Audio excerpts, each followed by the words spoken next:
할렐루야. 오늘 말씀의 제목 구원의 기쁨을 회복하라 라는 제목으로 하나님 말씀 함께 나누도록 하겠습니다. 한번 따라 하실까요? 구원의 기쁨을 회복하라. 네. 고대 세계에서 도시는 이 성을 중심으로 형성이 되었습니다. 이스라엘도 곳곳에 성을 쌓았고 성이 도시의 중심이었어요. 성은 성 안에 있는 사람들의 생존을 보장하는 중요한 역할을 했습니다. 그래서 고대 세계의 사람들은 가능한 높고 견고한 성을 쌓으려고 했습니다. 이 성을 함락하는 것이 굉장히 이 전쟁이 일어났을 때 이 성을 함락하는 것이 굉장히 어려웠어요. 성을 하나씩 함락해 나가는 그런 전쟁을 치르게 됐습니다. 성을 함락하기 위해서는 성 안에 있는 군사들보다 10배의 군사들이 필요하다고 합니다. 10,000명이 한 성을 지킨다 한다면 그 성을 함락시키기 위해서는 10만 명의 군사들이 필요해요. 귀주대첩을 배경으로 해서 고려와 또 거란의 전쟁을 다룬 드라마가 요즘에 방영이 되고 있는데, 그 드라마도 보면 그 역사를 보면은 이 거란이 와서 성을 하나씩 함락하는 것을 보게 돼요. 끝까지 그 성을 최대한 이 수비를 하는 입장에서는 성을 방어하려고 하고, 공격하는 입장에서는 성의 성벽을 타고 넘든 성벽을 부서뜨리든 성문을 파괴하든 그렇게 성을 함락하려고 합니다. 10배의 군사들이 필요하다고 하니 성을 함락시키는 게 얼마나 어렵겠습니까? 고대 세계에서는 이렇게 성을 가능한 높고 견고하게 쌓으려고 그랬고요. 그리고 그 성을 평지에 세우기보다는 산에 세우려고 했습니다. 왜냐하면 기본적으로 지형 자체가 아래에서 위로 공격하는 것이 힘들기 때문에. 예루살렘은 아주 천혜의 요새와 같은 성이었는데 그 예루살렘 성이 무너져 있는 상태였죠. 이 예루살렘 성의 성벽을 다시 쌓은 목적도 마찬가지였습니다.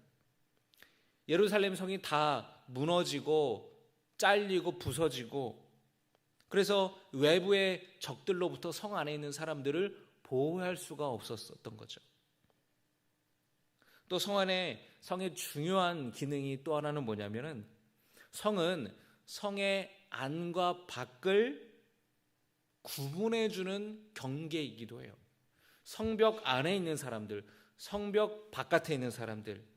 그래서 성벽이 이방 민족들과 유대의 백성들을 구별해주는 경계를 상징하기도 하는 거예요. 그런 의미에서 예루살렘 성은 두 번째 그 목적이 훨씬 더 중요하다고 할 수가 있겠습니다.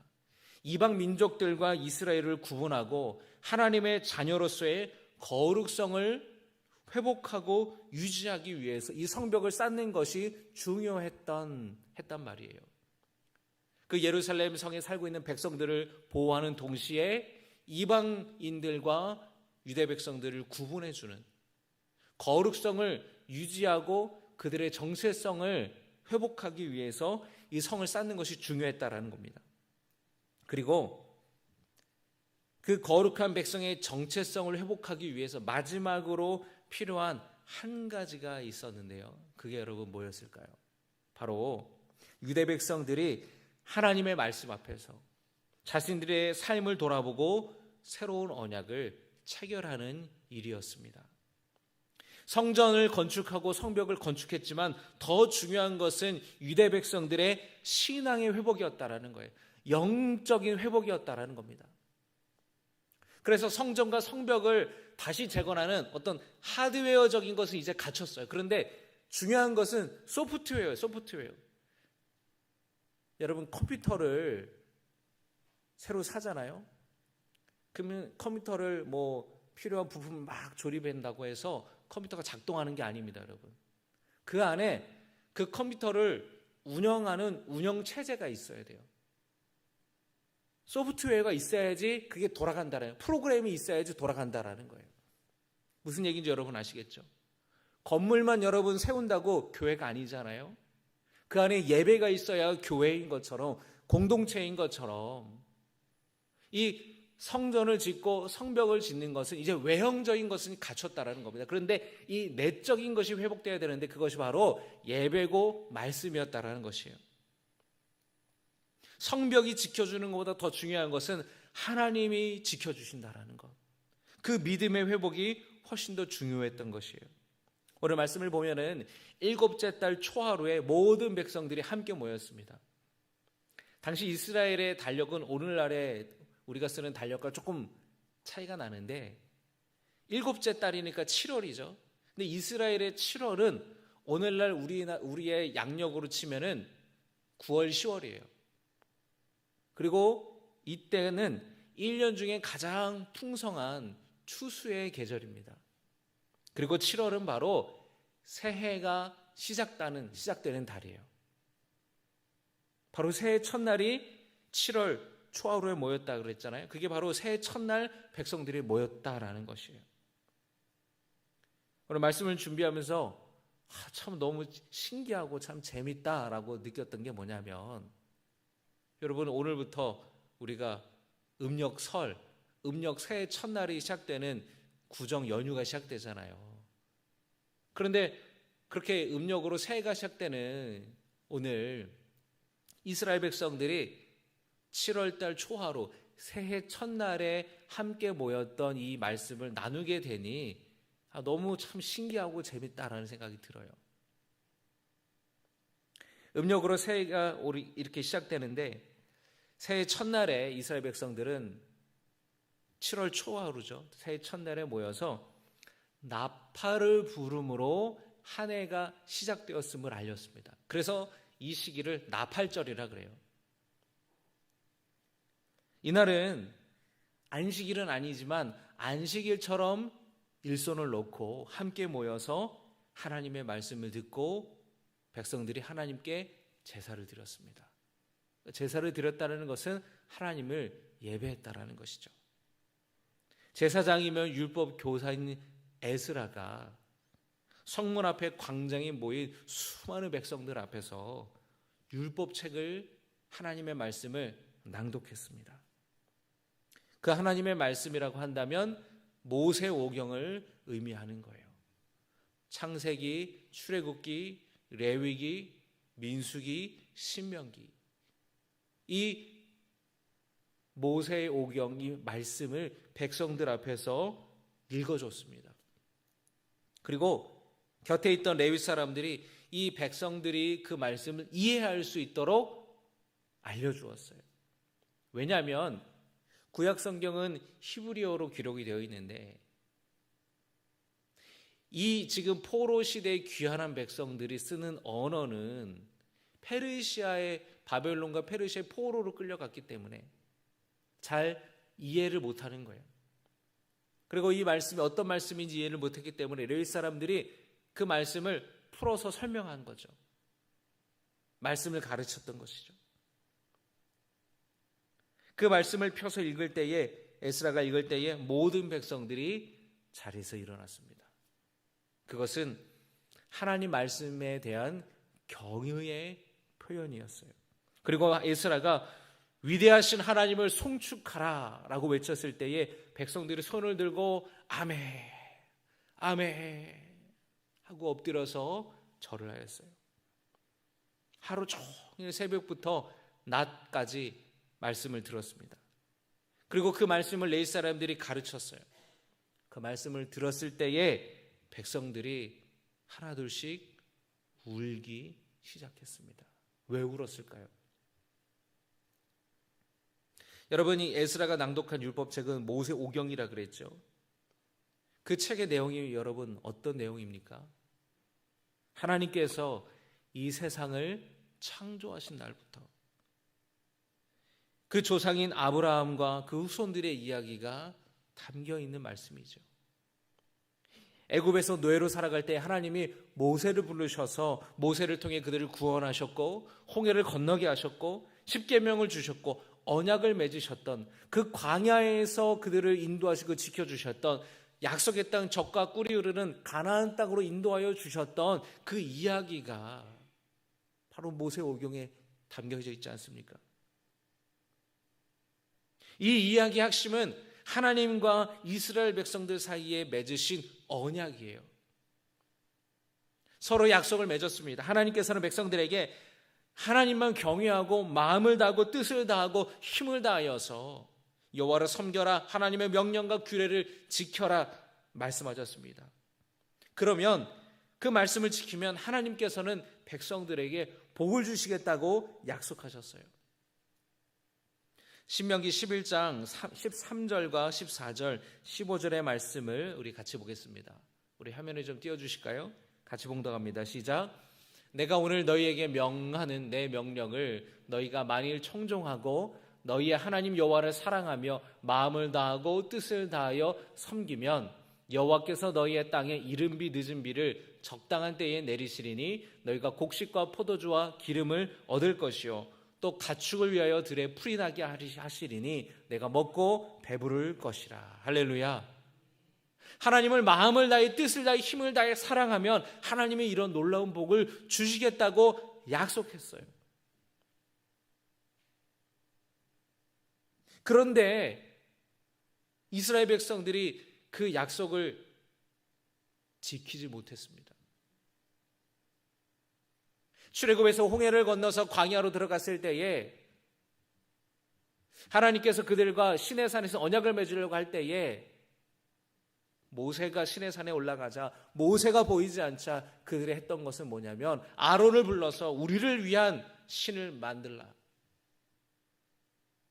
금송아지를 만들었어요. 그리고 그 앞에 춤추고 노래하고 절했어요. 그 한 번뿐입니까? 가나안 땅에 들어가서 가나안 사람들이 믿는 그 이방인들이 믿는 바알, 아세라, 암몬 사람들이 모압 사람들이 믿었던 그 우상들을 이스라엘 백성들이 그들이 따라 섬기지 않았어요. 하나님을 멀리하고 하나님을 배신하고 영적인 음란을 저지르지 않았습니까? 하나님께서 선지자를 통하여서 돌아올 수 있도록 책망도 하시고 깨닫게 하시고 그럼에도 불구하고 왕부터 백성들까지 다 하나부터 열까지 하나님을 멀리하고 주님을 떠나 살아갔다라는 거예요. 그 예언자들과 선지자들의 경고를 무시하고 결국에는 북이스라엘이 아수르에 의해 멸망당하고 바벨론에 의해서 남유다가 멸망당하고 포로로 끌려갔잖아요. 그 말씀을 들을 때에 이스라엘 이 말씀을 듣는 그 백성들이 마음에 눈물이 나고 찔림이 생기게 됐다는 거예요. 왜요? 그들은 어떤 사람들이었습니까? 바로 그렇게 포로로 바벨론의 포로로 끌려갔다가 70년 뒤에 돌아온 후손들이었잖아요. 이런 역사가 있음에도 불구하고 또 이곳에 와서 이방인들과 함께하며 그들이 믿는 신들을 따라가고 있는 자신들의 모습을 깨닫게 됐다라는 거예요. 지금 이렇게 된 게 누구 때문인데? 우리 조상들이 하나님을 배반하고 이방 신들을 섬기고 우상 앞에 절하고 그래서 지금 나라가 멸망당하고 다 무너졌는데 다시 돌아오는 하나님의 자비를 베푸셔서 고레스 왕의 칙령으로 다시 돌아오게 되었는데 우리가 또 이런 죄를 저지르고 있구나. 하나님 앞에 자신들의 죄들을 깨닫게 되었다라는 거예요.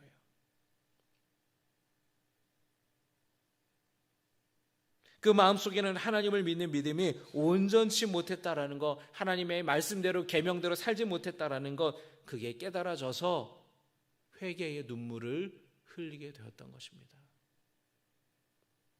조상들이 지었던 죄들을 자신들이 또 반복하고 있다라는 것을 깨닫게 된 것이에요. 그런 백성들에게 에스라와 느헤미야와 또 레위 사람들이 그들을 위로했습니다. 오늘은 너희 하나님의 여호와의 성일이니 슬퍼하지 말며 울지 말라. 근심하지 말라. 여호와로 인하여 기뻐하는 것이 너희의 힘이니라. 너희를 구원하시는 하나님을 찬양하고 하나님으로 인하여 기뻐하라고 얘기하고 있는 거예요. 하나님께서는 그 옛날 애굽에서부터 구원하셨고 바벨론의 포로로부터 너희들을 돌아오게 하시지 않았느냐. 슬퍼하지 말고 구원하시는 하나님을 찬양하라고 그렇게 외치고 있습니다. 여러분, 우리가 신앙생활하면서 주님을 인격적으로 만나게 되면 마음의 변화가 일어나요. 그 첫 번째가 뭡니까? 자신의 죄를 깨닫고 회개하는 마음이 생기는 거예요. 그리고 두 번째로는 마음속에 감사와 기쁨이 넘치고 찬양하게 됩니다. 내가 죄인임에도 불구하고 나를 죄사해 주시고 구원하여 주시고 복 주시는 하나님의 자비하심을 깨닫기 때문에 그 하나님께 감사하게 되고 내 마음에 기쁨이 충만하게 되는 것이에요. 느헤미야는 말씀을 듣고 자신의 죄를 깨닫고 슬퍼하며 눈물을 흘리는 백성들에게 이제 그만 눈물을 거두라고, 여호와로 인하여서 기뻐하라고 말하고 있어요. 구원의 기쁨을 누리라는 거예요. 여러분, 바라기는 그 구원의 기쁨을 누리는 성도 되시기를 주님의 이름으로 축복합니다. 그 구원의 기쁨을 누리는 것이 우리에게 힘이 되는 거예요. 이 땅을 살아갈 능력이 되는 것입니다. 여러분, 지금 지쳐 있습니까? 여러분의 삶이 지쳐 있고 또 여러분 마음이 괴롭고 여러분 공고한 삶을 그 시간대를 보내고 계십니까? 우리 죄를 용서하여 주시고 구원해 주신 하나님의 사랑을 기억하며 그 구원의 기쁨으로 힘있게 살아가시기를 주님의 이름으로 축복합니다. 여러분, 말씀 앞으로 나아가시기를 주님의 이름으로 축복합니다. 이스라엘 백성들이 말씀을 들었을 때에 자신들의 죄를 깨달았고 그리고 에스라의 권면을 통해서 그럼에도 불구하고 회복해 주시고 복 주시고 은혜를 허락하시는 하나님의 그 구원의 기쁨을 노래하며 찬양했다는 것이에요. 여러분, 이스라엘 백성들과 동행하여 주시고 그들을 지켜주시고 보호해 주신 것처럼 하나님께서 여러분을 지켜주실 줄로 믿습니다. 하나님께서 홍해바다를 건너가게 하여 주셨고 광야에서는 밤에는 불기둥으로 낮에는 구름기둥으로 먹을 것이 없을 때는 만나 메추라기로 마실 물이 없을 때는 광야에서 샘으로 목마른 그들을 물을 허락하여 주신 것처럼 주님은 지금도 살아계셔서 우리를 눈동자와 같이 지켜주시고 아껴주시고 보호하여 주시는 분이십니다. 주님의 그 은혜와 자비로 죄인인 우리를 구원하시고 복 주시는 그 하나님을 찬양하는 여러분 되시기를 주님의 이름으로 축복합니다. 여러분에게 베풀어 주신 그 구원의 기쁨을 누리시기를 바라요. 여러분이 구원의 기쁨을 누리지 못하는 사람이 있습니다. 하나님이 베풀어 주신 구원을 기뻐할 때에 그것이 이 세상을 살아갈 힘이 되는 것이에요.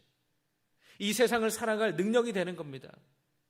왜냐하면 나를 위해 주님이 십자가에 돌아가셨잖아요. 그러니 나는 얼마나 존귀한 사람이라는 거예요. 나를 위해 주님이 목숨을 바치셨다니 나는 얼마나 존귀하고 소중하고 대단한 사람입니까? 하나님의 사랑받는 사람이잖아요. 그러니 우리가 열등감을 느낄 필요도 없고 패배감을 가질 필요도 없는 거예요. 하나님의 사랑을 받는다라는 것, 그것만으로 우리는 존귀한 자라는 것이에요. 여러분의 입술로 여러분의 마음이 불안할 때에, 여러분의 마음이 곤고할 때에, 여러분의 마음이 괴로울 때에 여러분의 입술로 선포하시기를 바랍니다. 하나님께서 나를 구원하여 주셨고 하나님께서 나와 함께 계시는데 내가 누구를 두려워하겠는가? 내가 무엇을 무서워하겠는가?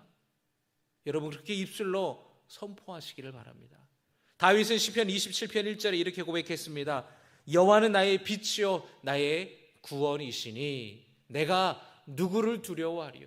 여호와는 내 생명의 능력이시니 내가 누구를 무서워하리요? 할렐루야. 우리 같이 한번 고백하기를 원합니다. 시작.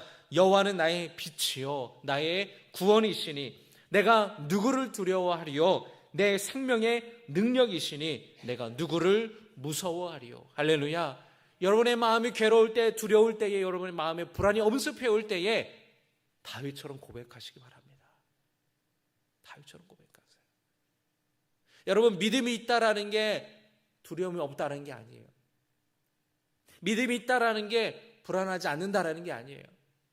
불안하지만, 두렵지만 믿음이 있다라는 것은 그 두려움을 맞서는 것이고, 그 불안함을 맞서는 것이고, 그럼에도 불구하고 주님이 나와 함께 하심을 믿는 것이에요. 여러분, 그게 믿음입니다.